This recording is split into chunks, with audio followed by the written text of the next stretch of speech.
വീണ്ടും മടങ്ങി വരുമ്പോൾ നമ്മൾ നേരത്തെ പരാമർശിച്ച ഒരു വാർത്തയിൽ, അതായത് CPM-ഉമായുള്ള പിണക്കം തീർക്കാൻ എസ് രാജേന്ദ്രനുമായി ചർച്ചകൾ നടക്കുന്നു എന്നതാണ് മൂന്നാറിൽ നടക്കുന്ന നീക്കം.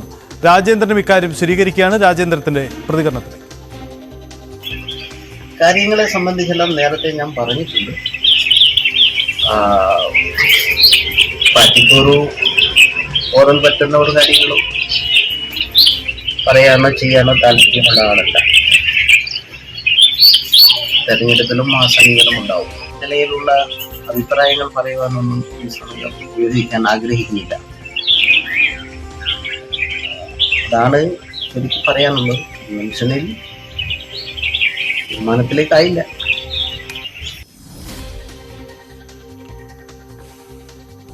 പാർട്ടിക്ക് ക്ഷീണമുണ്ടാക്കുന്നൊന്നും പറയാനില്ലെന്ന് എസ് രാജേന്ദ്രൻ പറയുന്നു. സ്വാഭാവികമായും രാജേന്ദ്രനുമായുള്ള അകൽച്ച തീർക്കാൻ CPM നേതൃത്വം ഇടപെട്ടു. അത്തരം ചർച്ച നടക്കുന്നു എന്ന സ്ഥിരീകരണം കൂടിയായി അദ്ദേഹത്തിന്റെ വാക്കുകൾ മാറുന്നു എന്നാണ് സാഹചര്യം.